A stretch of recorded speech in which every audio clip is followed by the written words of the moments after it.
So guys, nauwi sa Kuya J Restaurant. Ang plano naming mag-dinner date either sa Tonyang or Yakimix. Today kasi we are celebrating our wedding monthsary, but it's still okay kasi never pa naman kaming nakapag-date dito ng magkasama, and ang importante ay makapag-celebrate kami. Pagkapasok pa lang is you're gonna love the place, the ambience, basta I like it here. So, ayan, as you can see, ay nakuha pa nilang dalawang magpa-cute. And after that, ay humanap na kami ng aming magiging table. Like na like ng baby ko yung big mirror nila. So, that's why we decided na dito na lang pumwesto.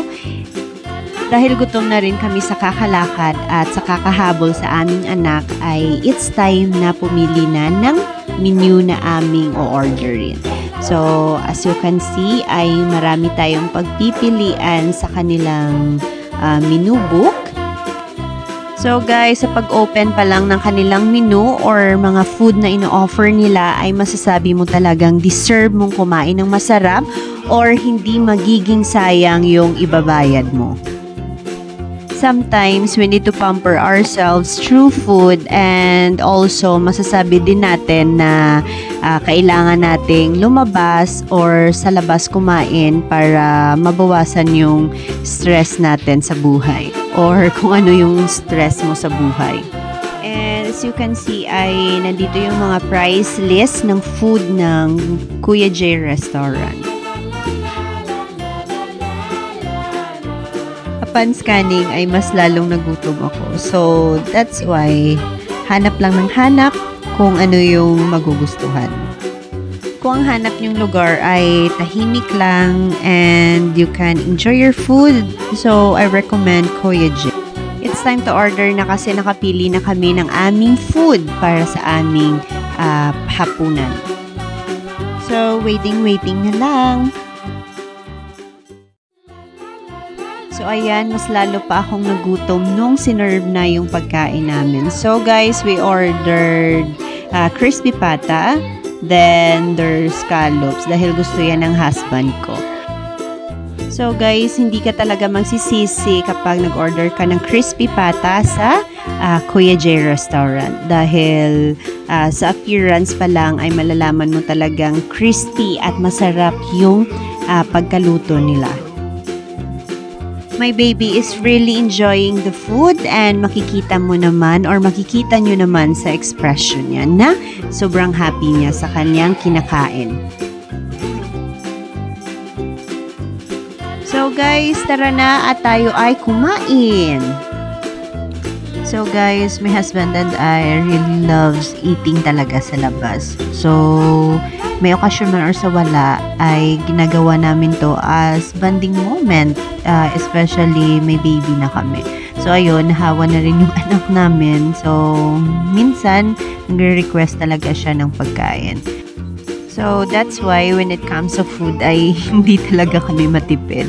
So, reason namin, kasi pagkain naman yun. So, bakit magtitipid kahit minsan ay wala na kaming pera. But, it's okay. At least, nakapag-banding kami and also masaya din yung anak namin.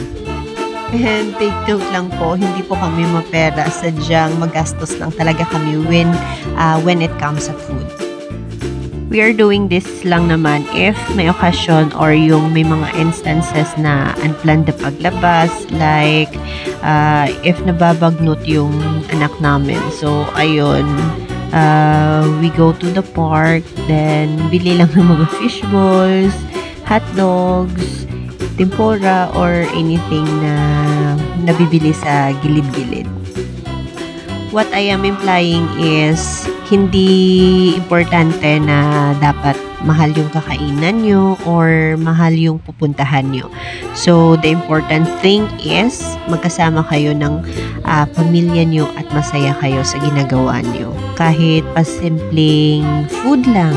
So, at least, masaya kayo at magkasama.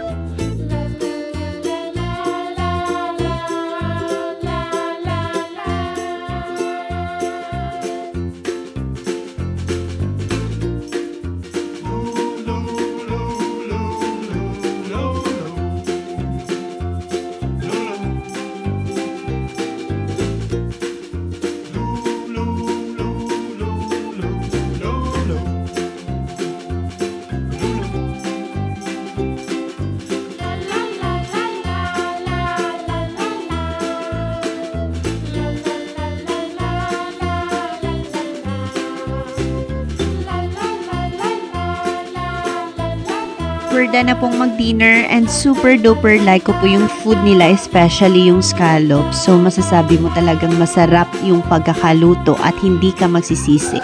So guys, meron pong natira, so tinake out po namin since madami po yung serving nila sa Crispy Pata. So guys, hindi talaga mawawala sa atin ang pagtitake ng picture, especially if may sineselebrate tayo para magkaroon po tayo ng remembrance. So, sa future, pwede po nating tingnan na ganito, nag-celebrate kami sa ganyan, at kumain kami sa ganyan, ganito yung ginawa namin. And nakakasarap lang sa feeling dahil may mga things na nagpapaalala sa atin, like pictures. So guys, thank you for watching and I hope masaya kayo together with your loved ones, and if you have anything to celebrate, then celebrate it kahit simple lang po. Basta importante ay sama-sama kayo and happy. So guys, once again, see you in our next video and have a good day. God bless you all.